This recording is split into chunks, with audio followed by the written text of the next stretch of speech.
Hello friends, आप सभी का स्वागत है हमारे चैनल पे। और आज का जो टॉपिक है वो होम लोन के विषय में है कि होम लोन होता क्या है, कैसे लिया जाता है, क्या डॉक्यूमेंट्स लगते हैं, क्या प्रोसीजर है, होम लोन कहाँ से लेना बेहतर है, प्राइवेट बैंक या गवर्नमेंट बैंक या एनबीएफसीज भी बहुत सारी हैं जो अभी होम लोन देती है, जैसे आधार आवास फाइनेंस है, चोलामंडलम फाइनेंस है, महिंद्रा फाइनेंस है। बहुत सारी फाइनेंस कंपनी जो होम लोन लैब प्रोवाइड करती है। तो चलिए वीडियो को स्टार्ट करते हैं। वीडियो को बड़े ध्यान से समझिएगा। मैं कोशिश करूंगा कि होम लोन की बारीक से बारीक जानकारी आपको मैं प्रदान करूं इस वीडियो में। वीडियो थोड़ा लंबा हो सकता है, 5-6 मिनट का, बट बहुत ही नॉलेजफुल वीडियो होगा। इनफैक्ट अगर आप होम लोन लेने का कुछ विचार कर रहे हैं या डिसीजन ले रहे हैं तो ये वीडियो डेफिनेटली आपके लिए डिसीजन मेकर वीडियो हो सकता है। ठीक है, तो चलिए वीडियो को स्टार्ट करते हैं। सबसे पहली बात, होम लोन होता क्या है। होम लोन एक्चुअली में होता क्या है कि जैसे आपको एक कोई घर बनाना है या कोई घर आप खरीदना चाह रहे हैं, ठीक है, बना हुआ मकान है उसे आप खरीदना चाह रहे हैं, तो इन सारी चीज़ों को लेने के लिए होम लोन लिया जाता है। बहुत सारे लोग ये भी करते हैं कि गवर्नमेंट जॉब में है या फिर मान के चलिए अच्छा खासा बिजनेस है, वो बिजनेस लोन ले लिए और बिजनेस लोन का पैसा से फिर वो मकान खरीद लिए। तो ऐसा करना कहीं से भी जायज़ नहीं। कारण मैं बता रहा हूँ इसके पीछे रीज़न क्या है। कोई भी आप बिजनेस लोन या पर्सनल लोन लेते हैं तो वो उसका जो ब्याज होता है वो काफ़ी हायर होता है कंपेयर टू होम लोन। अगर मान लीजिए होम लोन आप ले रहे हैं तो होम लोन का जो ब्याज होता है, रेट ऑफ इंटरेस्ट होता है, वो 8%, 8.5%, 9% तक में आपको मिल जाएगा गवर्नमेंट बैंक के थ्रू। प्राइवेट बैंक अगर जाता है तो वहाँ 14, 15, 16, 17, 18, 20% तक भी जाता है। तो प्राइवेट बैंक का मैं बात यहाँ नहीं कर रहा हूँ, लेकिन वीडियो में बताऊँगा ज़रूर। ठीक है, तो ये इशू होता है रेट ऑफ इंटरेस्ट का। और यहीं पे अगर मान के चलिए कोई बिजनेसमैन, व्यापारी वर्ग है, वो बिजनेस लोन ले रहा है और बिजनेस लोन के पैसे से कोई घर खरीद रहा है या बिजनेस लोन का पैसा लेके वो फिर मकान बना रहा है, तो बहुत बड़ी गलती कर रहा है। कारण वो महीने का लगभग 3 से 4 हज़ार रुपये एडिशनल पे करेगा।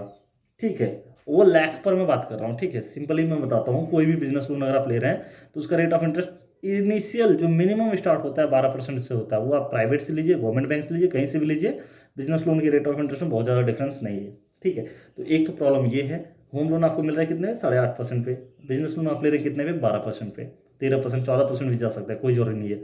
अगर आपके सिविल में थोड़ा बहुत प्रॉब्लम है तो वो 16-17 भी हो सकता है। कोई बहुत बड़ी बात नहीं है इसमें। ठीक है, पर्सनल लोन अगर आप ले रहे हैं, जैसे आप सैलरी में है, जॉब का आपका है, गवर्नमेंट जॉब में है, प्राइवेट जॉब में है, और आप सैलरी पर्सनल लोन ले रहे हैं, तो वो पर्सनल लोन का भी रेट ऑफ इंटरेस्ट आपका मिनिमम 11% से स्टार्ट होता है, जो कि 17, 18, 20, 22, 25% तक जाता है। बहुत सारी बैंक्स ऐसी है जो 29-29% तक पर्सनल लोन प्रोवाइड करती है। तो आप लोन उसी वहीं से लीजिए जिस चीज़ के लिए आपकी नीड है। जैसे मान लीजिए आपको घर बनाना है तो आप होम लोन लीजिए, जिसमें आपको ब्याज भी कम पड़ेगा और उसमें गवर्नमेंट की तरफ से बहुत सारी छूट है। जैसे कि जो होम लोन का आप इंटरेस्ट पे करते हैं ना, मान के चलिए आपने 20 लाख रुपए का होम लोन लिया, सालाना ब्याज उसमें जा रहा है आपका 2.5 लाख रुपया या 3 लाख रुपये, जो भी जा रहा है। ठीक है, तो वो जो 2.5 लाख 3 लाख रुपये का इंटरेस्ट जा रहा है उसे आप क्लेम कर रिबेट ले सकते हैं एटीसी के अंतर्गत। जो इनकम टैक्स जो आईटीआर फाइल करते हैं तो उसमें आपको टैक्स बचेगा। ठीक है, तो ये बेनिफिट है। बट वही पर्सनल लोन, बिजनेस लोन, आप टैक्स में रिबेट नहीं ले सकते हैं उस चीज़ का, आप उसे एटीसी में शो भी नहीं कर सकते हैं। तो ये प्रॉब्लम आती है। तो चलिए अब आते हैं अपने टॉपिक पे कि होम लोन होता क्या है। होम लोन एक्चुअली में जो तरीके हैं वो मैं आपको स्टार्ट बताता हूँ। होम लोन सबसे पहली बात है घर बनाने के लिए मिलता है, या फिर मान के लिए घर में आपको कोई रिनोवेशन का काम करवाना है, फिनिशिंग करवानी है, टाइल्स लगवाना है, प्लास्टर करवाना है, वायरिंग करवानी है, इलेक्ट्रिफिकेशन का काम करवाना है। दूसरी बात, मान के चलिए कोई प्लॉट है, खाली प्लॉट है एकदम, उसमें मकान बनाने का प्लान है आपका, या फिर मान के चलिए कोई मकान है वो बिकने वाला है और आप उसे लेना चाहते हैं या फ्लैट परचेज करना चाहते हैं। तो ये सारी चीज़ें जो होती है वो कंबाइनली होम लोन के अंतर्गत ही आता है। बस नेमिंग चेंज होता है। जैसे मान लीजिए खाली प्लॉट में मकान बना तो वो बेसिक होम लोन हो गया। अगर आप मान लीजिए प्लॉट परचेज, सॉरी, फ्लैट खरीद रहे हैं तो वो फ्लैट परचेज, सेल परचेज में आ जाता है। तो इस तरह की चीज़ें होती हैं। ठीक है, दूसरी बात, होम लोन जो होता है वो आपको ट्रांच वाइज में मिलता है, कभी भी आपको इसका पैसा एक बार में नहीं मिलता है। ठीक है, मान के चलिए आपको 20 लाख रुपए का आपने होम लोन कराया। ठीक है, प्लॉट बिल्कुल खाली है, प्रॉपर्टी आपने पहले से खरीद ली थी। प्रॉपर्टी खरीदने के बाद आप उसे मकान बनाने काम चालू कर रहे हैं, तो इसमें आपको 3 से 4 बार में पेमेंट रिलीज होता है बैंक के द्वारा। पहला पेमेंट जो आपका रिलीज होगा वो प्लिंथ लेवल पे रिलीज होता है। प्लिंथ लेवल का मतलब होता है कुर्सी, यानी जो कुर्सी आप ढालते हैं, तो वो सबसे बेसिक काम होता है प्लिंथ लेवल। प्लिंथ लेवल पे आपको जो पेमेंट मिलता है, जितना भी आपका लोन होगा उसका 30% अमाउंट नॉर्मली मिलता है। कुछ बैंक ज़्यादा भी प्रोवाइड करते हैं, 5-10%, बट ओवरऑल अगर देखा जाए तो 30-40% के बीच में ही पेमेंट रहता है जो कि आपको मिलता है। प्लिंथ लेवल के बाद जो आपको पेमेंट मिल गया, मान के चलिए 20 लाख का लोन आपने लिया था, कुछ बैंक 40% दे रही है, कुछ बैंक 30% दे रही है। मान के चलिए 40% पे ही मैं चलता हूँ, तो 8 लाख रुपए आपको मिल गए। ठीक है, अब यहाँ पे भी कुछ लूप होल है, वो मैं आपको आगे जो वीडियो में बताऊंगा। तो 8 लाख रुपए आपको मिल गया। 8 लाख रुपए लेने के बाद आपको फिर वो काम या तो लिल्टन लेवल तक पहुंचाना होगा, या फिर मान के चलिए ढलाई तक आपने पूरा कर लिया, तो ढलाई पूरा करने के बाद फिर आपको लगभग 40% के आसपास, 30-40% के आसपास पेमेंट आपको रिलीज हो जाता है। तो 30-40% का मतलब है, मान लीजिए 40% ही मैं मान रहा हूँ, तो 8 लाख रुपये और आपको मिल गए, टोटल हो गए 16 लाख रुपए। अब जो रेस्ट 4 लाख रुपया बचा है वो आपको तभी मिलेगा जब आप घर का काम कंप्लीट करेंगे, यानी फिनिशिंग कंप्लीट करेंगे। फिनिशिंग में आपका क्या क्या आ जाएगा, फ्लोरिंग आ जाएगा, विंडोज़ आ जाएंगे, गेट्स आ जाएंगे, प्लास्टर आ जाएगा, वायरिंग आ जाएगा। ये सारी चीज़ें आप जब कंप्लीट करते हैं, पेंट हो गया, ये सारी चीज़ें कंप्लीट करने के बाद रेस्ट जो 40% अमाउंट है वो आपको रिलीज होता है। अब यहाँ पे ये होता है कि बहुत सारे बैंक्स ना ढलाई कंप्लीट करने के बाद भी पेमेंट रिलीज कर देते हैं, बट वो डिपेंड करता है बैंक टू बैंक। ऐसा नहीं है कि हर एक बैंक आपको ये करेगा, बैंक टू बैंक डिपेंड करता है, और आपका बिहेवियर किस तरह है कस्टमर, बैंक में, ब्रांच में आपका रिलेशन किस तरह से बिल्डअप आपने किया हुआ है, उसके ऊपर भी कुछ कुछ चीज़ें डिपेंड करती है। बट ये बेसिक तरीका है जो मैंने आपको बताया, ठीक है। अब फ्लैट सेल परचेज में आते हैं। फ्लैट सेल परचेज में क्या होता है, मान के चलिए किसी बिल्डर से आप फ्लैट खरीद रहे हैं, ठीक है, बना बनाया फ्लैट है, उसे आप खरीद रहे हैं, तो उसमें क्या होता है, जो पेमेंट है वो आपको नहीं मिलता है। एग्जाम्पल के लिए मैं लेता हूँ, जैसे मैं हूँ, मैं एक कस्टमर हूँ, मैंने बैंक को अप्रोच किया कि सर मैं एक फ्लैट खरीद रहा हूँ, मुझे लोन चाहिए, ठीक है। तो बैंक मुझसे जो डॉक्यूमेंट्स चाहिए बैंक को वो डिमांड करेगी, मैं सारे डॉक्यूमेंट्स दूंगा बैंक में, लोन होगा, लोन होने के बाद वो लोन बुक होगा मेरे नाम पे, बट जो पेमेंट रिलीज होगा वो पेमेंट रिलीज होगा सेलर को, यानी जो फ्लैट मुझे सेल कर रहा है बिल्डर, उस बिल्डर के अकाउंट में वो पेमेंट जाता है, ठीक है। तो ये फ्लैट सेल परचेज का ऑप्शन हो गया। एक आपका होम लोन में होता है plot plus construction. Plot plus construction में क्या होता है कि बैंक आपको प्लॉट खरीदने के लिए, यानी जो प्रॉपर्टी आप खरीदना चाह रहे हैं वैकेंट प्लॉट, वो प्लॉट खरीदने के लिए भी लोन करेगी, प्लस उस प्लॉट पे आपको जो मकान बनाना है उसके लिए भी लोन करेगी। तो ये सारी जो चीज़ें हैं मैं बेसिक वे में आपको बता रहा हूँ, आगे जो सीरीज में कंटिन्यू करूँगा उसमें कंप्लीट डिटेल के साथ में ये सारी चीज़ें आपको बताऊँगा, जानकारी दूंगा क्या डॉक्यूमेंटेशन होती है। तो ये नॉर्मल प्रोसीजर होता है, ठीक है। एक्चुअली जैसे मैं अभी चोलामंडलम फाइनेंस में जॉब करता हूँ, तो यहाँ का जो प्रोसीजर है वो क्या है, यहाँ का रेट ऑफ इंटरेस्ट थोड़ा सा 14% होम लोन में स्टार्टिंग होता है, जो कि आपका 16-17% तक भी जा सकता है, जो कि रिड्यूसिंग की मैं बात कर रहा हूँ। और गवर्नमेंट बैंक का आपको मैंने पहले ही बता दिया 8-8.5% होता है, मैक्सिमम बहुत ज़्यादा हो गया तो 9% तक जाएगा, उससे ज़्यादा नहीं जाता है, ठीक है। अब बात करते हैं डॉक्यूमेंट्री क्या लगता है। तो डॉक्यूमेंट में आप प्राइवेट में ले रहे हैं, गवर्नमेंट में ले रहे हैं, लगभग डॉक्यूमेंटेशन हर एक जगह सेम होती है। मैं आपको एक बेसिक आइडिया देता हूँ क्या क्या डॉक्यूमेंट आपको लग सकता है होम लोन में। सबसे पहली बात, आपका आधार कार्ड देना ही देना है, पैन कार्ड लगेगा ही लगेगा।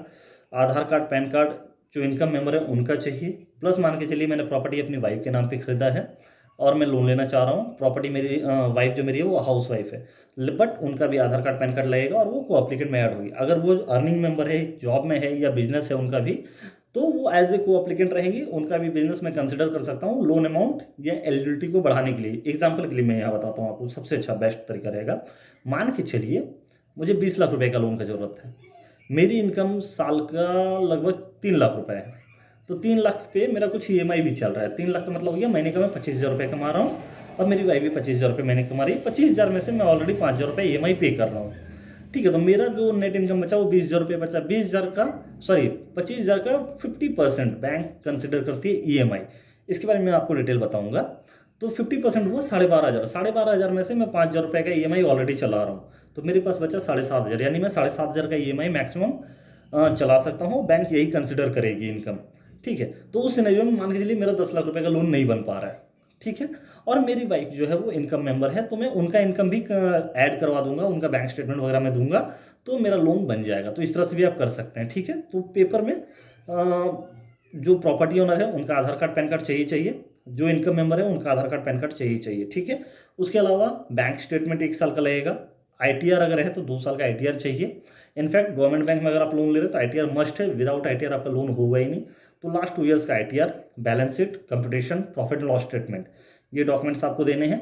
उसके अलावा जिस प्रॉपर्टी पे आप लोन ले रहे हैं उस प्रॉपर्टी का डीड चाहिए, उसका करंट रसीद चाहिए। अगर वो प्रॉपर्टी आपने लेटेस्ट में खरीदी है या 4-5 साल पहले या जब खरीदा है, तो आपको 30 साल का चेन, अगर गवर्नमेंट बैंक से ले रहे हैं तो वो चेन कंप्लीट करना होता है। अब चेन कंप्लीट मतलब क्या हुआ, मान के चलिए मेरी प्रॉपर्टी है, ठीक है, मैं लोन लेने वाला हूँ और मैंने अपने गाँव में किसी से प्रॉपर्टी परचेज किया, केवाला मैंने करवाया, रजिस्ट्री करवाया। तो रजिस्ट्री मान के चलिए मैंने 2019 में करवाया। अब गवर्नमेंट बैंक में क्या होता है कि वो बोलती है कि मुझे उसके पिछले 30 साल का चेन मुझे चाहिए, ठीक है, कि वो प्रॉपर्टी आपके जो सेलर है उसके पास आई कैसे। तो उस प्रॉपर्टी के ज़माने के लिए खतियान के थ्रू वो प्रॉपर्टी थी, जिसने बेचा उसका खतियानी ज़मीन हो सकता है, या फिर मान लीजिए उसका भी केवल आया, तो वो पेपर मुझे उनसे लेना होगा, या फिर अगर वो देने के लिए एग्री नहीं है तो फिर मुझे ऑनलाइन वो पेपर निकालना होगा रजिस्ट्री ऑफिस से। निकालने के बाद वो चेन कंप्लीट करना होता है। वो चेन मैं दूंगा जिसमें आपका क्या क्या डॉक्यूमेंट मांगा जा सकता है वो मैं एक बार बताता हूँ। चेन में आपका खतियान हो गया, डीड हो गया, वंशावली हो गया, बंटवारानामा हो गया, ये सारी चीज़ें लग सकती है। ठीक है, ये डिपेंड करता है केस टू केस बेसिस पे। तो ये आपका चेन कंप्लीट हो गया। अब प्राइवेट बैंक में क्या होता है, 13 साल के चेन में लोन हो जाता है। यानी कि मान के चलिए मैंने 2025 में कोई प्रॉपर्टी बाय किया है, तो 12 13 2000 क्या बोलते हैं 12 12 12 24 से 25, तो 2012 तक का मुझे चेन कंप्लीट करना होगा। यानी कि जो भी खतियान वगैरह पेपर उसके पीछे का वो मुझे देना होगा। 13 साल का पेपर मैं दूंगा, मेरा लोन क्लियर हो जाएगा। उसके अलावा होता है एक टेक्निकल का चार्ज करता है, जिसमें कि जो भी बैंक है वो वेंडर भेजती है प्रॉपर्टी का वैल्यूएशन करने के लिए। उस वैल्यूएशन के लिए 5,000 7,000 8,000 तक का चार्जेस होता है, जो कि ऑनलाइन करता है। कभी कभी कोई बैंक चेक डीडी के थ्रू भी वो पेमेंट लेती है।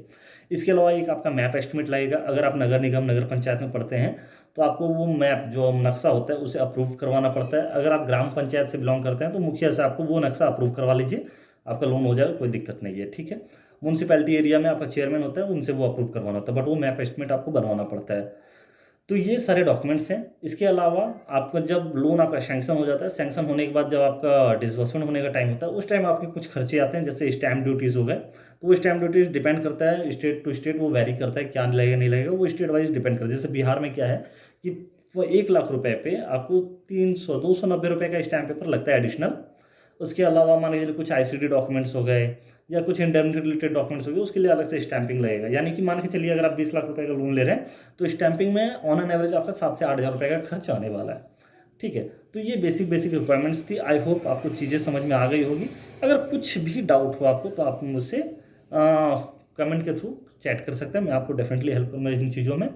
और जो चीज़ें मैंने इसमें ब्रीफ में बताया, सॉरी ऊपर ऊपर से बताई बेसिक चीज़ों को, उसे मैं कोशिश करूँगा आगे के वीडियोज़ में डीपली और बहुत ही अच्छी तरीके से डिटेल में बताने की कोशिश करूँगा, और वीडियो प्रॉपर मैं अलग अलग बनाऊँगा ताकि आपको समझ में आए सारी चीज़ें।